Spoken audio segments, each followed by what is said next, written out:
చాలామంది ఒక రోజుకి 100 సార్లు, 1000 సార్లు కూడా అఫర్మేషన్ చేసేవాళ్ళు ఉన్నారు. అసలు నిజంగా అఫర్మేషన్స్ పనిచేస్తాయా? అసలు సైన్స్ ఏం చెప్తుంది? న్యూరో సైన్స్ ఏం చెప్తుంది? అనేది క్లియర్ కట్‌గా తెలుసుకుందాం. చాలామంది 10,00,00,000 కావాలి, 20,00,00,000 కావాలి అని చెప్పి అఫర్మేషన్ చేస్తూ ఉంటారు. తీరా అద్దం ముందుకెళ్ళి చూస్తా ఉంటారు, చెప్పుకుంటూ ఉంటారు. సో, బ్యాంక్ బ్యాలెన్స్ చూస్తే జీరో. వాళ్ళకి ఎట్లాంటి రిజల్ట్స్ అయితే ఉండవు. అసలు అఫర్మేషన్ ఎట్లా పనిచేస్తాయి? అసలు నిజంగా పనిచేస్తాయా లేదని చెప్తాను. I'm manifesting coach Venkat from Vijayawada. I'm not law of attraction coach. I'm quantum manifesting coach. International level అయితే ట్రైనింగ్ అయితే తీసుకున్నాను. ఇప్పుడైతే ముందు మీ సబ్కాన్షియస్ మైండ్ గురించి తెలియాలి. మీరు అఫర్మేషన్ చేసే టైంలో మీ సబ్కాన్షియస్ మైండ్ ఎంత బిలీవ్ చేస్తుంది, మీ సబ్కాన్షియస్ మైండ్కి వెళ్తున్నాయా అని తెలియాలి. ఎట్లా తెలుస్తుంది? మనకి ఫీలింగ్స్ వస్తున్నాయా లేదా? మీరు అంతకుముందు మీకు చిన్నప్పుడు టీచర్ ఏదో చెప్పుంటారు, నువ్వు పనికిమాలిన వాడివి ఇట్లాంటివి చెప్పుంటారు. అవన్నీ మన సబ్కాన్షియస్ మైండ్లో ఉంటాయి అన్నమాట. అవి పోయి కొత్తగా మీరు ఒకటి క్రియేట్ చేయబోతున్నారు. అంటే ఎగ్జాంపుల్ ఒక న్యూ రియాలిటీ క్రియేట్ చేయబోతున్నారు. అంటే మీకు 1,00,000 వస్తుంది అనుకుంటే 2,00,000 పెట్టుకుంటున్నారు, 5,00,000 పెట్టుకుంటున్నారు. అలా అఫర్మేషన్ చేసుకుంటున్నారు. అలా రోబోట్ లాగా చేసుకోకూడదు. మన సబ్కాన్షియస్ మైండ్లోకి వెళ్తున్నాయా లేదని చూసుకుని చేసుకోవాలి.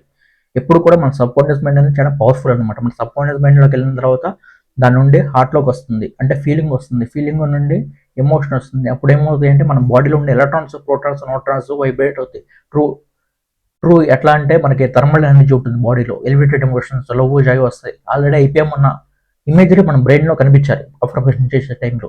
మనం ఏం రాస్తున్నాం, ఏ లాంగ్వేజ్లలో రాస్తున్నాం, ఇవన్నీ మనకి యూనివర్స్ కానీ క్వాంటమ్ ఫీల్డ్ కానీ ఏం తెలియదు. ఓన్లీ సిగ్నల్స్ అంటే ఎలక్ట్రోమాగ్నెటిక్ వేవ్స్ మాత్రమే తెలుస్తాయి.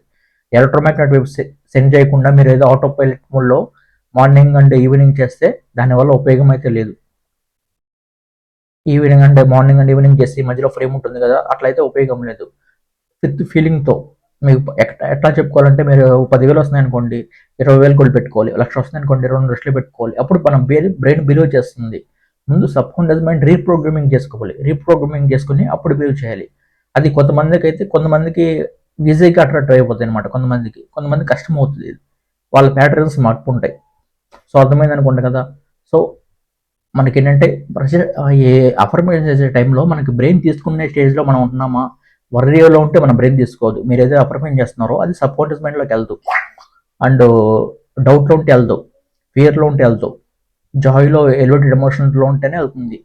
సో, స్టేట్ ఆఫ్ బీయింగ్ అనేది లివింగ్ ఫ్రమ్ దీంట్లో ఉండాలి. సో, అర్థమైంది కదా. సో, మీరు క్లాసెస్ కోసం అయితే అటెండ్ అవ్వాలనుకుంటే నా క్లాసెస్కి అయితే అటెండ్ అవ్వచ్చు. దాని ద్వారా కూడా నేను నేర్పిస్తాను. 1-to-1 సెషన్సే ఉంటాయి. సో, ఒక్కొక్కరికి ఒక ప్రాబ్లం ఉంటుంది. కొంతమందికి హెల్త్ ప్రాబ్లం ఉంటుంది, కొంతమందికి వెల్త్ ప్రాబ్లం ఉంటుంది, కొంతమందికి రిలేషన్షిప్ ప్రాబ్లం ఉంటుంది. సో, ఎవ్రీథింగ్ వాట్ ఐమ్ ఇంట్రెస్టింగ్లో సొల్యూషన్ అయితే ఉన్నాయి. కొన్ని వేల మంది అయితే మన దగ్గర అయితే ట్రైనింగ్ తీసుకుంటున్నారు. సో, మీరు కూడా జాయిన్ అవ్వచ్చు. ట్రూ 1-to-1 సెషన్ అయితే ఉంటుంది. సో, ఇట్లాంటి సైంటిఫిక్ ఎవిడెన్స్ నమ్మే వాళ్ళు మాత్రమే, సైంటిఫిక్ టెంపర్ ఉన్న వాళ్ళు మాత్రమే మన క్లాస్లో జాయిన్ అవుతారు. వితౌట్ అంటే మేమైతే సూపర్ పొజిషన్ అట్లాంటివి కూడా వాడతాం అనమాట. దానివల్ల ఏంటంటే, సో, ఏదైతే ఎవిడెన్స్ ఉందో, డేటా ఉందో దాన్ని బట్టే మనం వాడతాం. Thank you for watching. So, డిస్క్రిప్షన్లో నెంబర్ అయితే ఉంటుంది, దానికైతే కాల్ చేయండి, లేకపోతే మెసేజ్ పెట్టండి వాట్సాప్లో. మేమైతే రిసీవ్ చేసుకుంటాం. ఇట్లా టైం వేస్టింగ్ చేసుకునే బదులు మీ కన్క్లూజన్ చేస్తారు. మీరు ఎంత బిలీవ్ చేస్తున్నారు, బిలీవ్ చేయట్లేదని కన్క్లూజన్కి వచ్చేస్తారు అనమాట దీన్ని చేయడం వల్ల. Thank you for watching.